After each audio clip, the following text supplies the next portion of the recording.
जय हिंद friends, welcome to exam Shishu. आज से हम लोग फिर से आगे जब जहाँ तक कल पढ़े थे, आज मॉडर्न हिस्ट्री की कक्षा ये 3 है। और आज हम लोग भारतीय राष्ट्रीय आंदोलन का 1929 से लेकर 1942 तक का क्रम देखेंगे, जिसमें हम सविनय अवज्ञा आंदोलन देखेंगे और आगे जो भी आएगा वो सारा देखेंगे। ठीक है, जैसा कि आप सबको ज्ञात होगा, हम बीपीएससी और अन्य राज्य स्तरीय परीक्षाओं के लिए मॉडर्न हिस्ट्री की कक्षा ले रहे हैं। वहीं दूसरी तरफ इसी के पैरेलल हम लोग एनडीए, सीडीएस, सीएपीएफ, पीसीएस और यूपीएससी के सारे पीवाईक्यू कर रहे हैं, चैप्टर वाइज और टॉपिक वाइज। मैंने मॉडर्न हिस्ट्री के जो पढ़ाता हूँ उसी का करता हूँ MCQ practice. Okay, PYQ series. उसके साथ प्लस में यदि आप आंसर राइटिंग करना चाहते हैं तो हमारे टेलीग्राम ग्रुप से ज़रूर जुड़े। ग्रुप का लिंक जो है टेलीग्राम का आपको दे दिया जाएगा नीचे डिस्क्रिप्शन में, वहाँ से जुड़े। आंसर्स राइटिंग, एसी, एथिक्स, इन सब सारे पेपरों का वहाँ पे आंसर्स राइटिंग कराई जाती है, वो भी फ्री। ऑलराइट, तो उम्मीद है आपको सीरीज अच्छी लग रही हो। मैं बाकी विषय के भी लेकर आने वाला हूँ जल्दी। जैसे मॉडर्न हिस्ट्री कंप्लीट होगी तो और भी दूसरे विषय जैसे जियोग्राफी हो गया, पॉलिटिकल साइंस हो गया और ऐसे ही अदर इकोनॉमिक्स हो गया, मतलब ऑलमोस्ट 80% सिलेबस में करा दूंगा। प्रीलिम्स के लिए खासकर, मेंस के सिलेबस अलग से कराऊंगा, ये सारे पीटी के लिए ही सिर्फ है ना। इसके अलावा यदि आप पीसीएस के अलावा कोई दूसरा एग्जाम दे रहे राज्य स्तरीय, जैसे बिहार एसआई हो गया और अलग लेवल पे जहाँ पे हिस्ट्री पूछी जाती है, तो आप एक बार ज़रूर ट्राई करें हमारे कंटेंट को। You will get the maximum benefit. और सो लेट्स बिगिन नाउ। तो जैसा कि हमने आपको पिछली कक्षा में बताया था कि कैसे नेहरू रिपोर्ट आई थी, डोमिनियन स्टेटस की मांग हुई थी। ठीक है, लेकिन हुआ क्या कि जैसे ही डोमिनियन स्टेटस की मांग हुई तो उसे तो मतलब कि नेहरू रिपोर्ट तो आई, पर वो 2-3 कारण, जैसे सांप्रदायिक कारण था, कुछ अंग्रेज का भी कारण था, तो वो दे नहीं पा रहे थे। तो इसी सब वजह से क्या हुआ कि अब वो दे नहीं पा रहे थे और गांधी जेल में थे। आपको याद होगा कि मैंने बताया था कि कैसे 1900 चौड़ी चौड़ा घटना जब खत्म हुई थी, उसके बाद जब असहयोग आंदोलन बंद हुआ तो पैरेलली 2 धाराएं बैठे थे, एक स्वराजवादी बैठ गए थे और एक चेंजर और एक नो चेंजर थे। तो जो नो चेंजर वाला ग्रुप था ना, जो नहीं बदला था ना, वो क्या कर रहा था, वो गांधी के वही पुरानी अवधारणा, कुटीर उद्योग को बढ़ावा दो, समाज को आगे बढ़ाओ और मतलब लोकलाइज करो, मतलब गांधी के रचनात्मक कार्यक्रम जो बचे हुए थे उसी को आगे बढ़ा रहा था, है ना। याद होगा आपको, तो समझ में आया? वही आगे चल के फिर सबने अवज्ञा आंदोलन के लिए वो एक पॉलिटिकल ग्राउंड तैयार कर रहा था। ठीक है, कॉन्सेप्ट ये है। अब आइए आगे हम समझते हैं। अब समझते क्या वो कौन कौन से कारण थे, कैसे सबने अवज्ञा आंदोलन के लिए की तरफ अग्रसर हुआ। अग्रसर मतलब होता है कि कैसे उसी की तरफ आगे बढ़े। ठीक है, तो आइए देखते हैं हुआ क्या। कलकत्ता अधिवेशन की बात करते हैं। 1928 में हुआ कलकत्ता अधिवेशन। ठीक है, तो कांग्रेस अधिवेशन में क्या हुआ, नेहरू रिपोर्ट को मंजूरी दे दी गई, लेकिन जवाहरलाल नेहरू, नेताजी सुभाष चंद्र बोस और सत्यमूर्ति जैसे युवा नेताओं में असंतोष था, जिन्हें पूर्ण स्वराज चाहिए था। यानी ये डोमिनियन स्टेटस नहीं चाहते। डोमिनियन स्टेटस का मतलब होता है कि डिफेंस, डिफेंस हो गया, बाह्य क्षेत्र हो गया, अर्थव्यवस्था हो गया, मतलब मूल चीज़ अंग्रेजों के हाथ में होगी, बाकी सब शासन हम चलाएंगे। ठीक है, गांधी और मोतीलाल नेहरू जैसे वरिष्ठ नेता डोमिनियन स्टेटस के पक्षधर थे, ये बात याद रखिएगा। शुरुआत में 2 वर्ष की छूट अवधि का प्रस्ताव रखा गया था, किंतु बाद में दबाव के कारण इसे घटाकर 1 वर्ष कर दिया गया। कांग्रेस ने संकल्प लिया कि अगर 1 वर्ष के अंत तक डोमिनियन स्टेटस को स्वीकार नहीं किया था तो फिर पूर्ण स्वराज की मांग की जाएगी। ठीक है, ऐसा कांग्रेस ने कह दिया। अब आइए आगे देखते हैं। वर्ष 1929 के दौरान और क्या क्या राजनीतिक गतिविधियां हो रही थी। ठीक है, गांधी ने प्रत्यक्ष राजनीति सक्रिय बढ़ने लगी। अब गांधी जी आए, फिर से वही काम करना शुरू कर दी। युवाओं को प्रोत्साहन करना, गांव में रचनात्मक कार्यक्रम चलाना, है ना, प्रोत्साहन करना, समस्याओं को समझाना, ये सब। ठीक है, मार्च 1919 में कलकत्ता में विदेशी कपड़ों का बहिष्कार किया गया। फिर जो वर्किंग कमेटी थी कांग्रेस की, उसने विदेशी कपड़ा बहिष्कार समिति बनाई, मतलब विदेशी कपड़ों को जलाओ, फेंको, हटाओ, अपना कपड़ा बनाओ, इस टाइप की। ठीक है, तो ये चल रहा था। उसी दौरान क्या हुआ, वर्ष के मार्च महीने में मेरठ षड्यंत्र केस ने राजनीतिक तनाव को और अधिक बढ़ा दिया। ठीक है, अप्रैल महीने में भगत सिंह और बीके दत्त द्वारा केंद्रीय विधानसभा में बम फेंका गया और मई महीने में इंग्लैंड की सत्ता पर रैमजे मैकडोनाल्ड के नेतृत्व में लेबर पार्टी की सरकार सत्ता में आई, जिसके पश्चात वेजवुड बेन भारत राज्य सचिव बना। ठीक है, ये तमाम कुछ घटनाएं हैं जो 1929 के दौरान हुई, जो आगे जाके सविनय अवज्ञा आंदोलन और विभिन्न आंदोलनों के लिए एक ग्राउंड तैयार करेगी। ठीक है, इरविन की घोषणा पत्र जो थी 31 अक्टूबर 1929 को आई थी। ठीक है, इसमें देखते क्या था, जो लेबर सरकार थी और रूढ़िवादी वायसराय लॉर्ड इरविन के संयुक्त प्रयास का उद्देश्य था कि ब्रिटिश नीति के प्रति भारत के विश्वास को पुनर्स्थापित करना। जो रूढ़िवादी सरकार लेबर पार्टी जब आई तो उसका मानना था कि जो ब्रिटिश नीति मतलब ब्रिटिश गवर्नमेंट के प्रति लॉयल बनाओ इंडियंस को फिर से। यह कहा गया कि वर्ष 1917 की घोषणा में डोमिनियन स्टेटस का उद्देश्य निहित था, लेकिन डोमिनियन स्टेटस प्रदान करने के लिए ना ही कोई समय सीमा दी गई और ना ही कोई नया या त्वरित परिवर्तन का सुझाव दिया गया। मतलब वो कह रहे थे कि हमने 1917 में आपसे प्रॉमिस किया था पर अभी हमने ना दिया है और वो रोक के रखे हुए हैं, है ना, ऐसा कुछ कह रहे थे। फिर उसके बाद क्या हुआ,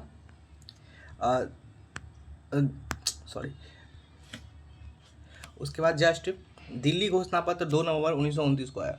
यह राष्ट्रीय नेताओं का एक सम्मेलन था, दिल्ली घोषणा पत्र। ठीक है, जिन्होंने गोलमेज सम्मेलन में भाग लेने के मांग को सामने रखा था, क्योंकि गोलमेज सम्मेलन हो रहा था तो उनका कहना था कि हम भी भाग लेंगे। ठीक है, देखते हैं इसमें क्या होता।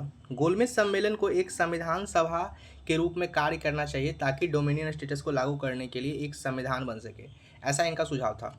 ठीक है, सम्मेलन में कांग्रेस को बहुमत प्रतिनिधित्व होना चाहिए, क्योंकि उनका कहना था कि कांग्रेस पूरे राष्ट्र का प्रतिनिधित्व करती है तो इसलिए कांग्रेस को ज़्यादा मतलब वरीयता मिलनी चाहिए। राजनीतिक अपराधियों को क्षमादान दिया जाए और सहमति को एक सामान्य नीति तय की जाए। ठीक है, फिर क्या हुआ, दिसंबर 1929 में गांधी मोतीलाल नेहरू और अन्य ने लॉर्ड इरविन से मुलाकात की। ठीक है, सभी नेताओं ने इरविन से यह सुनिश्चित करने की मांग की कि गोलमेज सम्मेलन में का उद्देश्य डोमिनियन स्टेटस के लिए संविधान की योजना तैयार करना होगा। यानी इनका कहना था कि हम आएंगे तो हमारा मकसद होना चाहिए कि आप हमारे संविधान तैयार करके दो। ठीक है, इरविन ने दिल्ली घोषणा पत्र की मांगों को यह कहते हुए अस्वीकार कर दिया कि सम्मेलन का उद्देश्य संवैधानिक योजना का मसौदा तैयार करना नहीं है, उसका मकसद वो नहीं था, उसका मकसद उसी हमेशा से रहा है कि पैसे बटोरो इंडिया से, है ना, और क्या ही रहेगा। आइए आगे देखते हैं। लाहौर अधिवेशन और पूर्ण स्वराज की बात करते हैं। अब ये सब घटना हो रही थी तो फिर लाहौर अधिवेशन हुआ और पूर्ण स्वराज की मांग लोगों ने रख दी कांग्रेस ने। हालांकि कांग्रेस ने धमकाया भी था कि 1 साल तक डोमिनियन स्टेटस नहीं मानोगे तो हम पूर्ण स्वराज की मांग ही रखेंगे। ठीक है, अधिकांश प्रांतीय कांग्रेस समिति के विरोध के बावजूद गांधी जी के समर्थन में जवाहरलाल नेहरू दिसंबर 1929 में क्या हुआ, कांग्रेस के लाहौर सत्र के अध्यक्ष बने। नेहरू ने देश को विदेशी शासन से मुक्त कराने के लिए खुला विद्रोह करने की घोषणा की। ये पूछ सकता है कि खुला विद्रोह करने की घोषणा कब की, है ना, और समस्त देशवासियों का स्वतंत्रता आंदोलन में जुड़ने के लिए आह्वान किया। ठीक है, उन्होंने राजाओं, राजकुमारों और बड़े उद्योगपतियों के शासन को समाप्त करने को लेकर अपनी समाजवादी और गणतांत्रिक विचारों को लोगों के समक्ष रखा। ठीक है, मुक्ति के लिए शांतिपूर्ण जन आंदोलन की आवश्यकता थी। और इसी टाइम पे मेरे को याद है नेहरू जी ने खुले तौर पे कहा था कि हम समाजवादी हैं, है ना। अब लाहौर अधिवेशन में क्या निर्णय लिया गया ये देखते हैं। ठीक है, गोलमेज सम्मेलन का बहिष्कार किया जाएगा, ये कहा गया। पूर्ण स्वराज कांग्रेस के मुख्य लक्ष्य के रूप में घोषित किया गया। कांग्रेस कार्य समिति को सविनय अवज्ञा आंदोलन शुरू करने के पूर्ण उत्तरदायित्व सौंपा गया, जिसमें करों का भुगतान न करना एवं लेजिस्लेटिव असेंबली से इस्तीफा देने जैसा कार्यक्रम शामिल था। ठीक है, 26 जनवरी 1930 को क्या हुआ, प्रथम स्वतंत्रता दिवस स्वराज दिवस के रूप में मनाया जाने लगा 26 जनवरी 1930 को। इसीलिए 26 जनवरी हमारे लिए इतना महत्वपूर्ण है ना। ध्वजारोहण की बात करते हैं। ठीक है, 31 दिसंबर 1929 को रावी नदी के तट पर जवाहरलाल नेहरू ने इनकलाब जिंदाबाद के नारे के बीच स्वतंत्रता के नए स्वीकृति तिरंगे को फहराया। ठीक है, इनकलाब जिंदाबाद जिसका अनुवाद जो है क्रांति जिंदाबाद के रूप में किया जा सकता है, मौलाना हसरत मोहानी द्वारा 1921 में गढ़ा गया था। ये पूछ सकता है किसने गढ़ा था, हसरत मोहानी। ठीक है, अब आगे देखते हैं। 26 जनवरी को स्वतंत्रता प्रतिज्ञा यानी माना जाता है कि इसे गांधी जी द्वारा तैयार किया गया था। ठीक है, प्रतिज्ञा में उचित मुख्य बिंदु में स्वतंत्रता के अविच्छिन्न अधिकार, मतलब स्वतंत्रता के क्या क्या अधिकार होने चाहिए। उसके बाद होगा ब्रिटिश शोषण, आर्थिक विनाश, संस्कृति, आध्यात्मिक प्रभाव, राजनीतिक अधिकार देने से इनकार और पूर्ण स्वराज के लिए सविनय अवज्ञा के लिए तैयारी शामिल थे। ये बताया गया कि हम ये चीज़ करने वाले हैं, है ना, ये सब। अब आइए समझते हैं सविनय अवज्ञा आंदोलन के बारे में। ठीक है, देखिए गांधी जी की 11 मांगे थी। ठीक है, तो सामान्य हित के कुछ मुद्दे थे सविनय अवज्ञा आंदोलन शुरू करने से पहले। फिर विशिष्ट बुर्जुआ वर्ग की मांगे थी और किसानों की विशिष्ट मांगे थी। 3 ग्रुप में बटा हुआ था। ठीक है, सामान्य लोगों के लिए क्या मांगे थे? सेना और सिविल सेवाओं के व्यय में 50% तक पैसा कम करो ताकि इकोनॉमी बचे और कंट्री के डेवलपमेंट पे खर्च हो, है ना। शराब पर प्रतिबंध लगाओ, आपराधिक जांच विभाग के सुधार को लागू करो, यानी CID की बात कर रहे थे। सशस्त्र कानून में परिवर्तन किए जाए और तथा भारतीयों को आत्मरक्षा के लिए हथियार रखने का लाइसेंस दिया जाए। राजनीतिक कैदियों को रिहा किया जाए। डाक आरक्षण बिल को पास किया जाए। ऐसा मांग था आम आदमी के लिए। विशिष्ट बुर्जुआ वर्ग के लिए क्या था? रुपये के विनिमय दर को घटाकर 1 शिलोंग से 4 पेंस की जाए। विदेशी कपड़ा के आयात को नियंत्रित कर भारतीय वस्त्र उद्योग को संरक्षित किया जाए। भारतीयों के लिए तटीय नौवहन आरक्षित किया जाए। ठीक है, ये सब बात था। ये बिजनेसमैन के लिए सारे लोग थे। किसान के लिए क्या था कि भूमि पर 50% मतलब जो टैक्स है तो कम किया है। नमक कर और नमक उत्पादन पर सरकार को एकाधिकार समाप्त किया जाए। ठीक है, ये जो है गांधी जी ने अपनी मांग रखी थी 11 सूत्री कार्यक्रम के तहत। ठीक है, आइए आगे थे। कांग्रेस की जो कार्य समिति ने उन्हें उनकी मांगों पर सरकार की प्रतिक्रिया की कमी को से असंतुष्ट होकर गांधी जी को सविनय अवज्ञा आंदोलन शुरू करने का अधिकार दे दिया। गांधी जी ने आंदोलन के केंद्र बिंदु के रूप में नमक को चुना और फरवरी के अंत तक इस निर्णय को मजबूत किया। अब सविनय अवज्ञा आंदोलन शुरू करना था तो गांधी जी ने नमक को ही चुना, क्योंकि नमक जो था वो पूरे देश को एक जगह यूनाइट कर सकता था, है ना, हर घर पहुंचता, क्योंकि नमक जो था पूरा गरीबों का ही मसला नहीं था, मतलब पूरे भारतीय समाज का उस समय मसला था ना, चाहे जाति धर्म नहीं देख रहा था ना, तो इसीलिए नमक को ही चुना था उन्होंने। ठीक है, अब आइए आगे देखते हैं।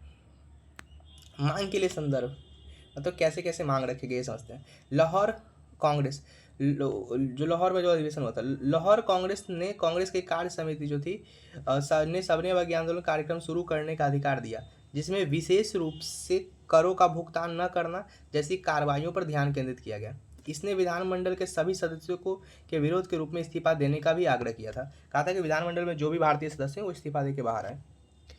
अगला, कांग्रेस की जो कार्य समिति चल रही थी, कार्य समिति जो काम करने वाली समिति थी, और गांधी के अधिकार। फरवरी 1930 में क्या हुआ? साबरमती आश्रम में हुई एक बैठक में कांग्रेस कार्य समिति ने गांधी जी को यह पूर्ण अधिकार दिया कि वे जब चाहें सविनय अवज्ञा आंदोलन शुरू कर सकते हैं। गांधी जी को जन संघर्षों का नेतृत्व करने में विशेषज्ञ मानते हुए कांग्रेस कार्य समिति ने यह रणनीति तैयार करने में उनके विवेक पर छोड़ दिया। ठीक है, अब समझते हैं डांडी मार्च के बारे में। आइए देखते हैं डांडी मार्च। 12 अप्रैल से 6 अप्रैल 1930। 2 मार्च 1930 को गांधी जी ने अपने रणनीति की सूचना वायसराय को दी। उन्होंने बताया गांधी ने कि आप ये सब देखो। ठीक, इसके तहत गांधी जी ने 78 अनुयायी के साथ साबरमती आश्रम में चलकर गुजरात गांव से होते हुए करीब 240 मील की पैदल यात्रा करते हुए डांडी, यानी कि सूरत के पास एक गांव में जाके डांडी नामक स्थान पर पहुंचकर अपने हाथों से नमक बनाकर कानून तोड़ने की योजना थी। ठीक है, गांधी जी ने 6 अप्रैल को डांडी नामक कानून का उल्लंघन कर सविनय अवज्ञा आंदोलन को शुरू किया। ठीक है, सविनय अवज्ञा आंदोलन के कार्यक्रम में विदेशी शराब और कपड़े की दुकानों के सामने धरना प्रदर्शन करना, कर भुगतान करने से इनकार करना, वकीलों और आम जनता द्वारा अदालतों का बहिष्कार करना, सरकारी सेवाओं में इस्तीफा देना आदि शामिल था। ये सब ठीक है। इसकी प्रतिक्रिया क्या आई देखते हैं, अलग अलग लोगों की प्रतिक्रिया देखते हैं, रिएक्शंस क्या क्या थे बाकी लोगों के, प्रतिक्रियाएं देखते हैं। सुभाष चंद्र बोस ने इसकी तुलना नेपोलियन के एल्वा की से वापसी से की। ठीक है, ब्रिटिश मीडिया की प्रतिक्रिया मिश्रित थी। श्रीमान ब्रिल्सफोर्ड ने इसे क्रांति का किंग्सफोर्ड चरण कहा, जबकि द स्टेटमैन ने व्यंग्यपूर्ण इसकी प्रभावशीलता पर सवाल उठाया। संयम के बावजूद आंदोलन के नैतिक प्रभाव से सत्याग्रह स्वयंसेवकों की संख्या 60,000 से अधिक हो गई। ठीक है, अब समझते हैं रणनीति और प्रतीकवाद, क्या क्या स्ट्रैटेजी अपनाई गई थी इस टाइम पे, ये सारा देखेंगे। ठीक है, अभी आगे अलग अलग स्टेट में अलग अलग तरीके से नमक कानून का विरोध था। ठीक है, नमक का एक केंद्र बिंदु के रूप में लॉर्ड इरविन को गांधी द्वारा दी गई चेतावनी को नजरअंदाज किए जाने के बाद उन्होंने जनता को संगठित करने पर ध्यान केंद्रित किया। फरवरी 1930 तक उन्होंने नमक को आंदोलन के केंद्र प्रतीक के रूप में चुना। नमक पर ब्रिटिश शोषण का प्रतिनिधित्व करता था, जिससे इसके उन्मूलन को एक शक्तिशाली रैली बना दिया। ठीक है, जिसके कारण नमक मार्च और व्यापक सविनय अवज्ञा हुई। ठीक है, अब आगे देखते हैं नमक कानून की अवहेलना का प्रसार, मतलब नमक कानून को न मानने का क्या क्या हुआ। दांडी मार्च की कार्रवाई ने देश भर में नमक कानून की अवहेलना की। अब देश में हर लोग नमक कानून तोड़ने लगे। नेहरू की गिरफ्तारी के खिलाफ मद्रास में, कलकत्ता में, कराची में व्यापक प्रदर्शन हुए। गांधी की गिरफ्तारी 4 मई 1930 को हुई, जब उन्होंने पश्चिमी तट पर धरसना साल्ट वर्कर्स पर छापेमारी का नेतृत्व किया। ठीक है, कांग्रेस ने करों का भुगतान न करने, चौकीदारी कर न देने का अभियान और विभिन्न स्थानों पर वन कानून का उल्लंघन करने को आपसी स्वीकृति दी। भारतीय जनता द्वारा नमक कानून का उल्लंघन के परिणाम स्वरूप औपनिवेशिक शासकों ने भारतीय राष्ट्रीय कांग्रेस को अवैध घोषित कर दिया। ठीक है, तो यहाँ पे भारतीय राष्ट्रीय कांग्रेस को अवैध घोषित कर दिया गया था। अब आगे देखते हैं। अब समझते हैं सविनय अवज्ञा आंदोलन के दौरान कुछ क्षेत्रीय जगह पे अलग अलग तरह से विद्रोह हुए थे, उन क्षेत्रीय विद्रोहों को देखेंगे। ठीक है, ध्यानपूर्वक।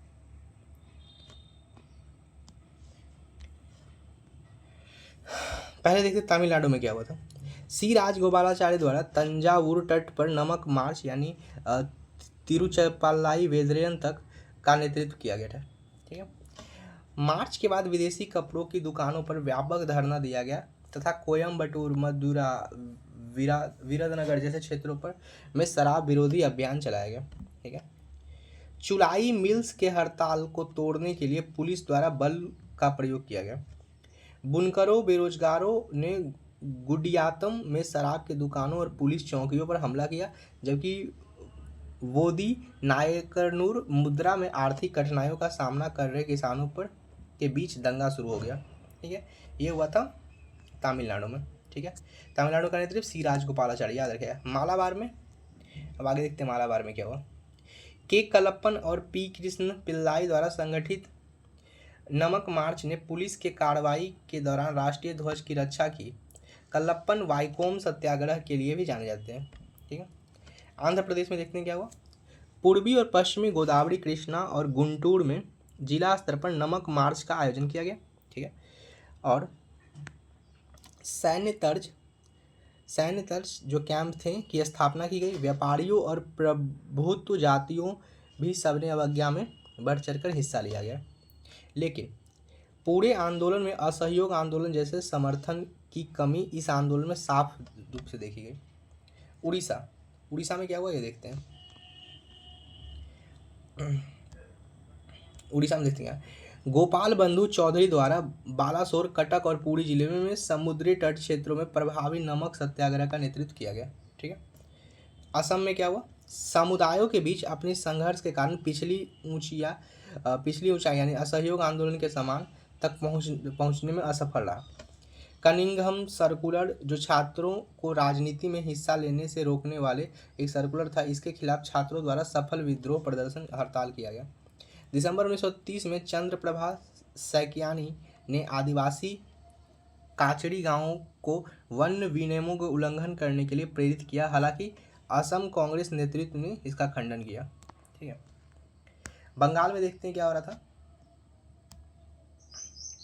बंगाल में देखते हैं बंगाल कांग्रेस कलकत्ता निगम चुनाव में लगे सुभाष चंद्र बोस और जेएम सेनगुप्ता के नेतृत्व वाले गुटों के बीच विभाजित हो गई, जिसमें कलकत्ता के भद्रलोक नेताओं और ग्रामीण जनता के बीच अलगाव पैदा हो गया, जिससे आंदोलन काफ़ी प्रभावित हुआ। ठीक है, डेक्का और किशोरगंज क्षेत्रों में सांप्रदायिक दंगे हुए, जिनमें समिति मुस्लिम भागीदार थे। इसके बावजूद बंगाल में सबसे अधिक संख्या में गिरफ्तारी और महत्वपूर्ण हिंसा देखी गई, खासकर मेदिनीपुर, आरामबाग और ग्रामीण इलाकों में, जहां नमक सत्याग्रह और चौकीदारी कर के आसपास केंद्रित आंदोलन उभरा। ठीक है, इसी समय सूर्यसेन ने चटगांव विद्रोह समूह ने 2 शस्त्रागार पर छापा मारा था। ठीक है, आइए आगे देखते बिहार में क्या हुआ था। चंपारण और सारण पहले 2 जिले हैं जहां नमक सत्याग्रह शुरू हुआ। ठीक है, पटना में नाखास नामक तालाब को नमक सत्याग्रह स्थल के रूप में चुना गया, जहां अंबिका कांत सिन्हा के नेतृत्व में नमक बनाकर नमक कानून तोड़ा गया। ठीक है, नमक सत्याग्रह के साथ साथ चौकीदारी कर नहीं देने की जैसे आंदोलन भी चलाया गया।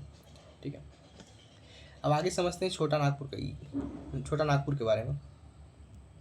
ठीक है, छोटा नागपुर के बारे में गांधीवाद से प्रभावित बोंगा मांझी और सोमरा मांझी ने हजारीबाग में एक आंदोलन का नेतृत्व किया, जिसमें सामाजिक धार्मिक सुधार को संस्कृतिकरण के साथ जोड़ा गया। निम्न वर्ग के उग्रवाद और सामाजिक धार्मिक सुधार के उदाहरण संथाल अवैध शराब बनाने से संलग्न थे। पेशावर में क्या हुआ देखते हैं। खान अब्दुल गफ्फार खान, जिन्हें बादशाह खान या सीमांत गांधी भी कहा जाता है, उन्होंने क्या करा, पठानों के बीच शिक्षा और सामाजिक सुधार कार्य कर रहे थे। ठीक है, ये जो गफ्फार खान थे ने पहली पश्ते राजनीतिक मासिक पत्रिका पख्तून प्रकाशित की। ठीक है, उन्होंने स्वयं सेवक समूह खुदाई खिदमतदार, जो लाल कुर्ती के रूप में लोकप्रिय थी, को संगठित किया। लाल कुर्ती समूह जो थी स्वतंत्रता संघर्ष के लिए वचनबद्ध थे और अहिंसा के प्रिय थे। ठीक है, यही गढ़वाल राइफल के कुछ सैनिक ने एक निहत्थे समूह पर गोली चलाने से इनकार कर दिया। अब आगे देखते हैं अगला, ये सोलापुर में क्या हुआ ये देखते हैं। ठीक है, गांधी की गिरफ्तारी पर यहाँ उग्र प्रतिक्रिया उत्पन्न हुई। यह समानांतर सरकार की स्थापना की गई, जिसमें सैन्य कानून का जन्म हुआ। धरसना की बात करते हैं। ठीक है, धरसना में क्या हुआ देखते हैं। ठीक है, यहाँ सरोजनी नायडू, इमाम साहब और मणिलाल गांधी ने आंदोलन का नेतृत्व किया। आंदोलनकारियों पर पुलिस द्वारा निर्मम तरीके से लाठियां बरसाई गई, जिससे देश भर में अंग्रेजी सरकार के खिलाफ आक्रोश बढ़ा। बेब मिलर, एक अमेरिकी पत्रकार, ने धरसना नामक सत्याग्रह का रिपोर्ट किया था। गुजरात की बात करते हैं। आनंद बोरसद खेरा जिले के नदियाद, सूरत जिले के बरडोली और भरूच जिले के जमसूड़ में आंदोलन का प्रभाव को स्पष्ट रूप से देखा गया। एक दृढ़ कर नहीं आंदोलन सामने आया, जिसे भू राजस्व का भुगतान करने से इनकार कर दिया गया। ठीक है, उम्मीद है आपको ये सारी बातें समझ में आएगी। 1-2 बार देखिएगा, वीडियो अच्छे से याद हो जाएगा। ठीक है, बाकी मैं PYQ प्रैक्टिस कराता हूँ दोस्तों, वहाँ पे जरूर आइए, आप देखिएगा। PYQ ज़्यादा हेल्पफुल है, इससे ज़्यादा हेल्पफुल है, क्योंकि ये तो आप घर पे ही पढ़ लोगे, कोई बड़ी बात नहीं है। लेकिन PYQ में क्या है ना कि आपको वो तमाम चीज़ें जानने को मिलेगी जो शायद आप यहाँ नहीं पढ़ सकते। इसमें भी तो देने की एक सीमा है ना। महाराष्ट्र, कर्नाटक और केंद्रीय प्रांत, इन क्षेत्रों में वन कानून के उल्लंघन जैसे चराई और जंगलों से प्राप्त लकड़ी तथा अन्य उत्पादों पर प्रतिबंध के बावजूद गैर कानूनी रूप से प्राप्त वन उत्पादनों को सार्वजनिक रूप से बिक्री की गई। ठीक है, संयुक्त प्रांत में क्या हुआ, इन प्रांतों में राजस्व अदा न करने जैसे आंदोलन मुख्य रूप से जमींदारों से सरकार को राजस्व अदा नहीं करने का आग्रह किया गया। ठीक है, साथ ही एक किराया नहीं अभियान शुरू किया, जिसमें जमींदारों से जमीन किराए पर लेकर खेती करने वाले किसानों को राजभक्त जमींदार के साथ किराया नहीं देने के प्रेरित किया गया। इसके फलस्वरूप अक्टूबर 1930 में विशेष बरेली में आंदोलन तेज हो गया। मणिपुर और नागालैंड में देखते हैं क्या हुआ। मणिपुर और नागालैंड, 13 वर्षीय नागा आध्यात्मिक नेता रानी गाइदिन्यूल ने विद्रोह कर दिया। उन्होंने आजीवन कारावास की सजा सुनाई गई और 1946 में तत्कालीन अंतरिम सरकार ने रिहा कर दिया। ठीक है, गांधी जी के नेतृत्व में सबने अवज्ञा आंदोलन जो थे 1930 में ने नमक अभियान के उल्लंघन करते हुए अहिंसक प्रतिरोध के माध्यम से ब्रिटिश शासन को चुनौती दी थी। ठीक है, अब हम आइए समझते हैं कि गांधी जो थे उन्होंने कैसे करके लामबंद किया। लामबंद का मतलब था कैसे करके लोगों को इकट्ठा किया था। ठीक है, उनके क्या क्या तरीके थे लामबंद करने के। प्रभात फेरी, उन्होंने कहा कि लोगों को प्रभात फेरी कराओ, जागरूकता फैलाने के लिए सुबह जुलूस में लेकर आओ, सुबह में जुलूस निकालो। वानर सेना यानी बंदर ब्रिगेड और मंजरी सेना फूल ब्रिगेड युवाओं को शामिल करने का एक तरीका था। और पर्चे और जादुई लालटेन से समर्थन जुटाने के लिए जानकारी फैलाओ। ठीक है, सामूहिक भागीदारी की बात करते हैं। महिलाएं शराब के दुकान और विदेशी कपड़ों की दुकान पर विरोध प्रदर्शन किया। ठीक है। छात्र एवं युवा विदेशी वस्तुओं को बहिष्कार किया और मुस्लिम ने विविध भागीदारी, कुछ क्षेत्रों में अत्यधिक भागीदारी देखी गई। ठीक है। अब आइए देखते हैं कि सरकार की इस पे क्या प्रतिक्रिया रही। ठीक है। सरकार ने इस आंदोलन को कैसे लिया। वाणिज्यिक एवं व्यापारी क्षेत्र में विशेषकर तमिलनाडु और पंजाब में विदेशी वस्तुओं का बहिष्कार किया गया। आदिवासी, श्रमिक और किसान, मध्य प्रांत, बम्बई, बिहार, गुजरात में मजबूत भागीदारी हुई। ठीक है। आर्थिक प्रभाव ये पड़ा, विदेशी कपड़ों के आयात में कमी, शराब उत्पादन का शुल्क, भूमि कर राजस्व घटा और विधानसभा चुनाव का बहिष्कार हुआ। ठीक है। ब्रिटिश दुविधा क्या थी। द्वंद्व, दमन, लाठीचार्ज पर प्रतिबंध और रियासतों के बीच परिवर्तन। गोलमेज सम्मेलन जुलाई 1930 में वायसराय लॉर्ड इरविन द्वारा प्रस्तावित अलगाव अधिकारों की मांग पर विफल, है ना। अब आइए देखते हैं गांधी इरविन समझौता जो है गांधी इरविन समझौता, दिल्ली समझौता 1931 देखते हैं। 25 जनवरी 1931 को गांधी और कांग्रेस की कार्यकारी समिति के सभी सदस्यों को रिहा कर दिया गया। 5 मार्च 1931 को दिल्ली में समझौता किया गया, जहां वायसराय ब्रिटिश इंडियन सरकार का ही और गांधी भारतीय जनता का प्रतिनिधित्व कर रहे थे। इस समझौते ने कांग्रेस को सरकार के साथ बराबरी पर लाकर खड़ा कर दिया। ठीक है। इरविन के साथ समझौता क्या होता है। अहिंसक आंदोलन में शामिल सभी राजनीतिक कैदियों को तत्काल रिहा कर दिया जाए, अवैतनिक जुर्माने की छूट हो, बिना बिकी हुई भूमि की वापसी हो, इस्तीफा देने वाली सरकारी कर्मचारी के साथ उदार व्यवहार, तटीय गांव में व्यक्तिगत उपभोग नमक बनाने का अधिकार हो, शांतिपूर्व प्रदर्शन करने की अनुमति हो, आपातकालीन अध्यादेश को वापस लेना। ये सब तमाम चीज़ें गांधी इरविन समझौते में मांग की गई थी। ठीक है। अब देखते हैं इरविन के द्वारा कुछ अस्वीकृत कर दिया गया, मतलब इरविन ने कुछ चीज़ों को नहीं माना। कौन कौन थे हुए। पुलिस की जातियों की सार्वजनिक जांच एवं भगत सिंह और उनके जो दोस्त हैं उनको मतलब मृत्यु दंड से माफ़ी नहीं दी गई। ठीक है। ये दो चीज़ इरविन द्वारा अस्वीकृत किया गया। गांधी जी द्वारा स्वीकृत हुआ, सबने अवज्ञा आंदोलन को स्थगित करेंगे और संवैधानिक मुद्दे पर आगामी गोलमेज सम्मेलन में भाग लेंगे। ये दो बात हुई। अब आपने देखा कि कैसे यहाँ तक हुई। भगत सिंह का मसला भाई बहुत थोड़ा कॉम्प्लेक्स है, बट समझने वाली बात ये है, कुछ हिस्टोरियंस का तर्क ये है। जैसे आपको मैं थोड़ी नॉलेज के लिए बता दूँ। जैसे मान लिया जाए बच्चा कि उनका कहना था कि क्या गारंटी है कि गांधी जी उनको छुड़ा भी लेते तो फिर आगे से वो ऐसा हरकत नहीं करते भाई।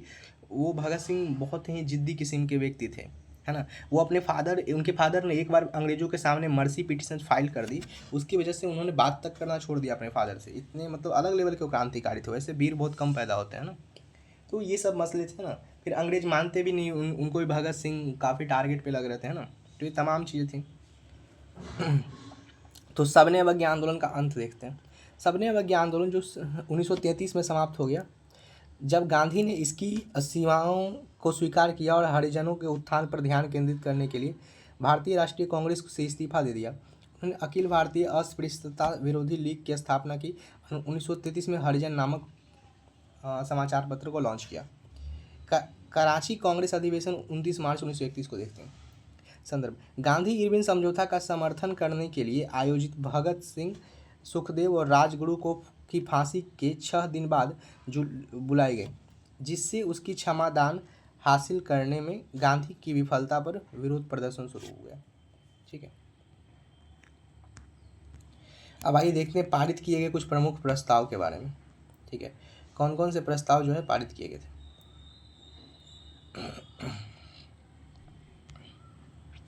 शहीदों को श्रद्धांजलि। भगत सिंह, सुखदेव, राजगुरु। कांग्रेस ने राजनीतिक हिंसा की निंदा की, लेकिन उनके बहादुरी और बलिदान का सम्मान किया। गांधी इरविन समझौता का समर्थन। कांग्रेस ने सबने अवज्ञा आंदोलन को अस्थायी रूप से रोकने पर सहमति व्यक्त करते हुए औपचारिक रूप से गांधी इरविन समझौता में मंजूरी दी। पूर्ण स्वराज की पुष्टि। पूर्ण स्वतंत्रता को कांग्रेस का अंतिम लक्ष्य बताया गया। मौलिक अधिकार का संकल्प। आवश्यक नागरिक स्वतंत्रता अधिकारों की गारंटी, जिसमें स्वतंत्र भाषण और स्वतंत्र प्रेस, संघ बनाने और शांतिपूर्ण ढंग से इकट्ठा होने का अधिकार, सार्वभौमिक वयस्क मताधिकार, जाति, पंथ या लीग के बावजूद समान कानून अधिकार शामिल है। धर्म में राज्य की तटस्थता, मुफ्त अनिवार्य प्राथमिक शिक्षा और अल्पसंख्यक संस्कृति, भाषा और लिपि की सुरक्षा शामिल है। ये सब बातें करके आपको पता है, इतनी सब बात यदि पूछ देगा ना एग्जाम में, इसमें से कोई भी उठा के नहीं बनेगा एकदम गारंटेड तौर पे, क्योंकि कुछ भी डाल देता है वो। और ये तो कम लिखेगा, इससे भी ज़्यादा है ना। जो ओरिजिनल डॉक्यूमेंट है ना उसमें तो और भी ज़्यादा है ना।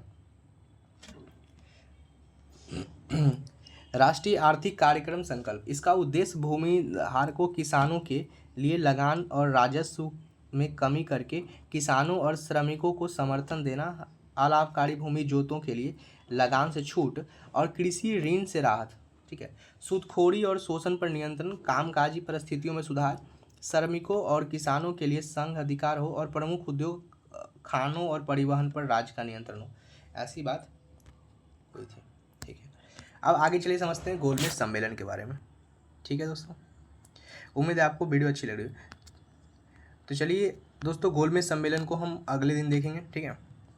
तो उम्मीद है आपको वीडियो पसंद आ रहा होगा, अच्छा लग रहा होगा। कोई दिक्कत है तो बताइए, मैं इसका सुधार करूँगा जल्द से जल्द, है ना। सो वीडियो देखने के लिए धन्यवाद, थैंक यू। आप आंसर राइटिंग प्रोग्राम्स में आना ना भूलिए और हमारे MCQ प्रैक्टिस सीरीज में आना ना भूलिए।